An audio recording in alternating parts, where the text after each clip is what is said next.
भागवत प्रेमियों, श्रीमद् भागवत महापुराण के प्रथम स्कंद के 8वें अध्याय में हम जानेंगे कि मनुष्य जीवन भर जिस सुख को पाने की जद्दोजहद में लगा रहता है, वह यदि उसे पा भी लेता है तो पाने के बाद ही पता चलता है कि इस लोक में कुछ भी मुफ्त नहीं मिलता। यहाँ कुछ भी पाने के लिए उसका मूल्य चुकाना अनिवार्य होता है। और भागवत प्रेमियों, जब हम जीतने के बाद खोने और पाने का आकलन करने बैठते हैं तो पाने का सुख कम और खोने की निराशा हमें जीत की खुशी से वंचित कर देती है। तो चलिए भागवत प्रेमियों, श्रीमद् भागवत महापुराण की इस पावन यात्रा में अथाष्टमो अध्याय, गर्भ में परीक्षित की रक्षा, कुंती के द्वारा भगवान की स्तुति और युधिष्ठिर का शोक। सूत जी कहते हैं, इसके बाद पांडव श्री कृष्ण के साथ जलांजलि के इच्छुक मरे हुए सज्जनों का तर्पण करने के लिए स्त्रियों को आगे करके गंगा तट पर गए। वहां उन सब ने मृत बंधुओं को जलदान दिया और उनके गुणों का स्मरण करके बहुत विलाप किया। तदंतर भगवान के चरण कमलों की धूलि से पवित्र गंगा जल में पुनः स्नान किया। वहां अपने भाइयों के साथ कुरुपति महाराज युधिष्ठिर, धृतराष्ट्र, पुत्र शोक से व्याकुल गांधारी, कुंती और द्रौपदी सब बैठकर मरे हुए सज्जनों के लिए शोक करने लगे। भगवान श्री कृष्ण ने धौम्य आदि मुनियों के साथ उनको सांत्वना दी और समझाया कि इस संसार में सभी प्राणी काल के अधीन हैं, मौत से किसी को कोई बचा नहीं सकता। इस प्रकार भगवान श्री कृष्ण ने अजातशत्रु महाराज युधिष्ठिर को उनका वह राज्य जो धूर्तों ने छल से छीन लिया था वापस दिलाया तथा द्रौपदी के केशों को स्पर्श करने से जिनकी आयु क्षीण हो गई थी उन दुष्ट राजाओं का वध कराया। साथ ही युधिष्ठिर के द्वारा उत्तम सामग्रियों से पुरोहितों से 3 अश्वमेध यज्ञ कराए। इस प्रकार युधिष्ठिर के पवित्र यश को 100 यज्ञ करने वाले इंद्र के यश की तरह सब ओर फैला दिया। इसके बाद भगवान श्री कृष्ण वहां से जाने का विचार करने लगे। उन्होंने इसके लिए पांडवों से विदा ली और व्यास आदि ब्राह्मणों का सत्कार किया। उन लोगों ने भगवान का बड़ा ही सम्मान किया। तदंतर सात्यकी और उद्धव के साथ द्वारका जाने के लिए रथ पर सवार हुए। उसी समय उन्होंने देखा कि उत्तरा भय से विवल होकर सामने से दौड़ी चली आ रही है। उत्तरा ने कहा, देवादिदेव, हे जगदीश्वर, हे महायोगी, आप मेरी रक्षा कीजिए। हे प्रभु, मेरी रक्षा कीजिए। आपके अतिरिक्त इस लोक में मुझे अभय देने वाला और कोई नहीं है, क्योंकि यहाँ सभी परस्पर एक दूसरे की मृत्यु के निमित्त बने रहे हैं। हे प्रभु, आप सर्वशक्तिमान हैं। यह दहकते हुए लोहे का बाण मेरी ओर दौड़ा आ रहा है। हे स्वामी, यह मुझे भले ही जला डाले परंतु मेरे गर्भ को नष्ट न करे, बस इतनी कृपा कीजिए। सूत जी कहते हैं, भक्त वत्सल भगवान श्री कृष्ण उसकी बात सुनते ही तुरंत ही जान गए कि यह अश्वत्थामा के छोड़े हुए ब्रह्मास्त्र का असर है। शौनक जी, उसी समय पांडवों ने भी देखा कि जलते हुए 5 बाण हमारी ओर आ रहे हैं, इसलिए उन्होंने भी अपने अपने अस्त्र उठा लिए। सर्वशक्तिमान भगवान श्री कृष्ण ने अपने अनन्य प्रेमियों पर, शरणागत भक्तों पर बहुत बड़ी विपत्ति आई जानकर अपने निज अस्त्र सुदर्शन चक्र से उन निज जनों की रक्षा की। योगेश्वर जी के समस्त प्राणियों के हृदय में विराजमान आत्मा है। उन्होंने उत्तरा के गर्भ को पांडवों की वंश परंपरा चलाने के लिए अपनी माया के कवच से ढक दिया। हे सौनक जी, यद्यपि ब्रह्मास्त्र अमोघ है और इसके निवारण का कोई उपाय भी नहीं है, फिर भी भगवान श्री कृष्ण के तेज के सामने आकर वह शांत हो गया। यह कोई आश्चर्य वाली बात नहीं है, क्योंकि भगवान तो सर्वाश्चर्यमय है।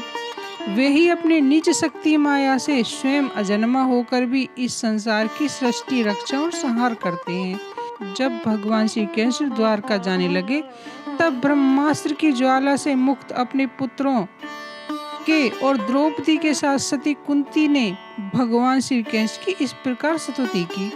कुंती ने कहा, आप समस्त जीवों के बाहर और भीतर एक रस स्थित हैं, फिर भी इंद्रियां और वृत्तियों में देखे नहीं जाते, क्योंकि आप प्रकृति से परे आदि पुरुष परमेश्वर हैं।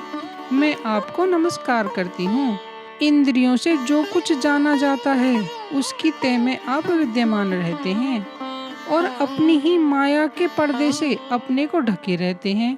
मैं अबोध नारी आप अविनाशी पुरुषोत्तम को भला कैसे जान सकती हूँ? जैसे मूढ़ लोग दूसरा वेश धारण किए हुए नट को पृथक देखकर भी नहीं पहचान सकते, वैसे ही आप दिखते हुए भी नहीं दिखते। आप शुद्ध हृदय वाले विचारशील जीवन मुक्त परमहंसों के हृदय में अपनी प्रेममयी भक्ति का सृजन करने के लिए अवतीर्ण हुए हैं। फिर हम अल्प बुद्धि स्त्रियां आपको कैसे पहचान सकती हैं? आप श्री कृष्ण वासुदेव देवकी नंदन नंद गोप के लाडले लाल गोविंद को हमारा बारंबार प्रणाम है, जिनकी नाभि से ब्रह्मा का जन्म स्थान कमल प्रकट हुआ, जो सुंदर कमलों की माला धारण करते हैं, जिनके नेत्र कमल के समान विशाल और कोमल हैं, जिनके चरण कमलों में कमल का चिन्ह है। हे श्री कृष्ण, ऐसे आपको मेरा बार बार नमस्कार है। हे ऋषिकेश, जैसे आपने दुष्ट कंस के द्वारा कैद की हुई चिरकाल से शोकग्रस्त देवकी की रक्षा की थी, वैसे ही पुत्रों के साथ मेरे भी आपने बारंबार विपत्तियों से रक्षा की है। आप ही हमारे स्वामी हैं, आप सर्वशक्तिमान हैं। हे श्री कृष्ण, मैं कहाँ तक गिनाऊं?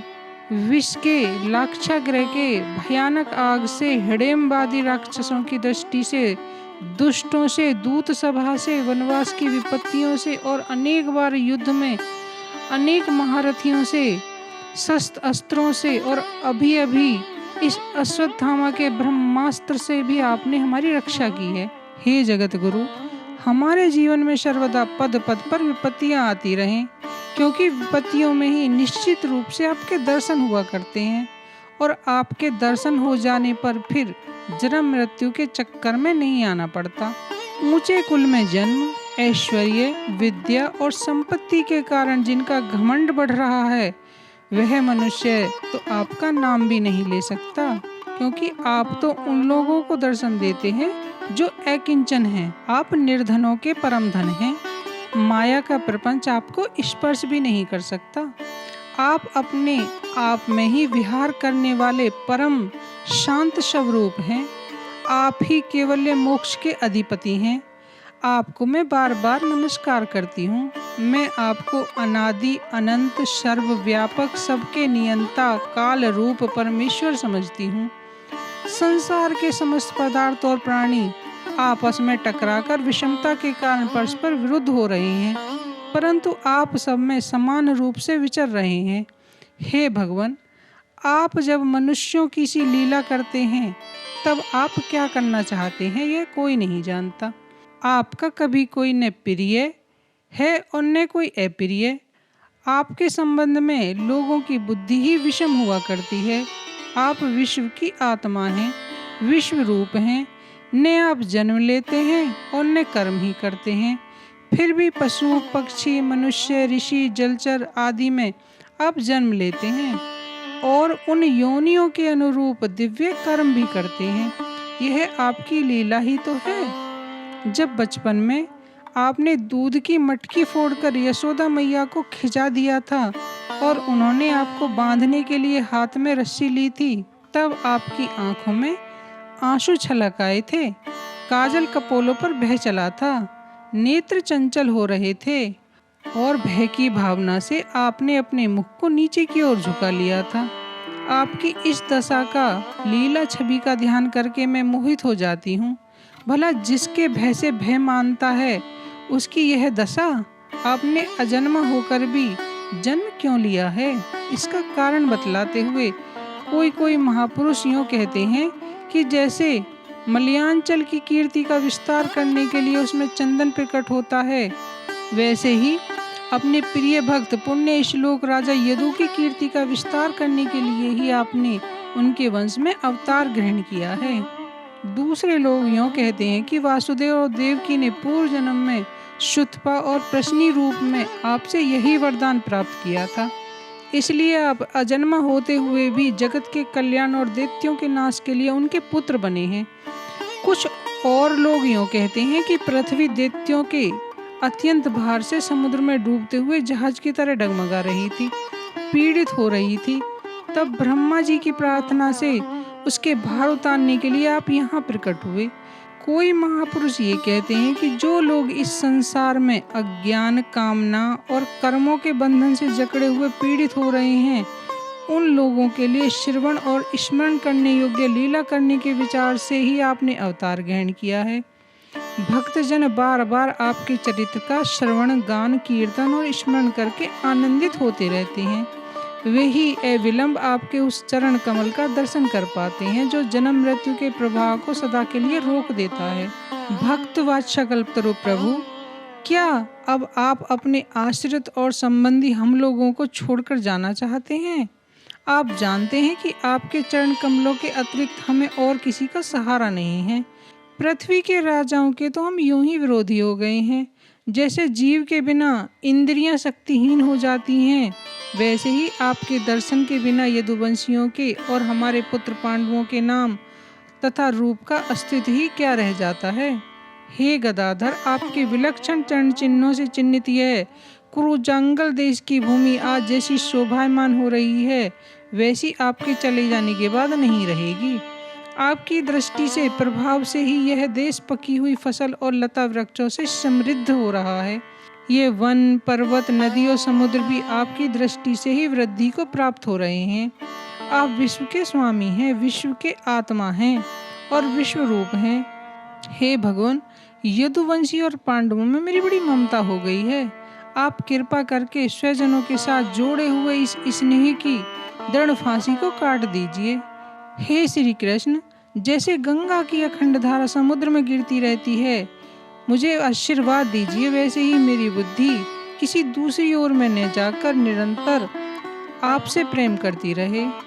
हे भगवान, अर्जुन के प्यारे सखा यदुवंश शिरोमणि, आप पृथ्वी के भार रूप राजवेशधारी दैत्यों को जलाने के लिए अग्नि स्वरूप हैं। आपकी शक्ति अनंत है। हे गोविंद, आपका यह अवतार गौ, ब्राह्मण और देवताओं का दुख मिटाने के लिए ही है। हे योगेश्वर, चराचर के गुरु भगवान, मैं आपको नमस्कार करती हूँ। सूत जी कहते हैं, इस प्रकार कुंती ने बड़े मधुर शब्दों में भगवान की अधिकांश लीलाओं का वर्णन किया। यह सब सुनकर भगवान श्री कृष्ण अपनी माया से उसे मोहित करते हुए मंद मंद मुस्काने लगे। उन्होंने कुंती से कह दिया, अच्छा ठीक है, और रथ में सवार होकर वे हस्तिनापुर लौट आए। वह कुंती और सुभद्रा आदि देवियों से विदा लेकर जब वे जाने लगे, तब राजा युधिष्ठिर ने उन्हें बड़े प्रेम से रोक लिया।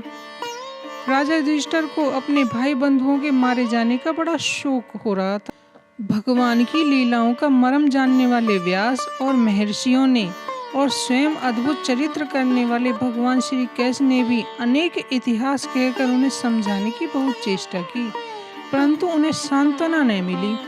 उनका शोक न मिटा। शौनक आदि ऋषियों, धर्मपुत्र राजा युधिष्ठिर को अपने स्वजनों की वध से बड़ी चिंता हुई। वे अविवेक युक्त चित्त से स्नेह और मोह के वश में होकर कहने लगे, भला मुझ दुरात्मा के हृदय में बद्धमूल हुए इस अज्ञान को तो देखो। मैंने सियार कुत्तों के हार इस अनात्मा शरीर के लिए अनेक अक्षोणी सेना का नाश कर डाला। मैंने बालक, ब्राह्मण, संबंधी, मित्र, चाचा, ताऊ, भाई, बंधु और गुरुजनों से द्रोह किया। करोड़ों वर्षों से भी नरक से मेरा छुटकारा नहीं हो सकता। यद्यपि शास्त्र का वचन है कि राजा यदि प्रजा का पालन करने के लिए धर्म युद्ध में शत्रुओं को मारे तो उसे पाप नहीं लगता, फिर भी इससे मुझे संतोष नहीं होता। स्त्रियों के पति और भाई बंधुओं को मारने से उनका मेरे द्वारा यहाँ जो अपराध हुआ है, उसका मैं ग्रस्तोचित यज्ञ यज्ञादि के द्वारा मार्जन करने में समर्थ नहीं हूँ। जैसे कीचड़ से गंदला जल स्वच्छ नहीं किया जा सकता, मंदिरा से मंदिरा की अपवित्रता नहीं मिटाई जा सकती, वैसे ही बहुत से हिंसा बहुल यज्ञों के द्वारा एक भी प्राणी की हत्या का प्रायश्चित नहीं किया जा सकता। इति श्रीमद्भागवत महापुराणे परमहंसायां संहितायां प्रथम स्कंदे कुंती सतुति युधिष्ठिरनुतापो नामाष्टमो अध्याय। तो श्रीमद्भागवत प्रेमियों, श्रीमद्भागवत महापुराण की इस पावन यात्रा के अगले वीडियो में हम श्रीमद्भागवत महापुराण के प्रथम स्कंद के 9वें अध्याय की कथा सुनेंगे। उसमें हम युधिष्ठिर आदि का भीष्म जी के पास जाना और भगवान श्री कृष्ण की स्तुति करते हुए भीष्म जी के प्राण त्याग करने की कथा सुनेंगे। तब तक के लिए नमस्कार। यदि आप श्रीमद् भागवत महापुराण की आगे की वीडियो की कथा सुनना चाहते हैं तो हमारे चैनल को सब्सक्राइब करें। इससे हमारे आने वाली वीडियोज का नोटिफिकेशन आपको मिलता रहेगा। जय हिंद, जय भारत।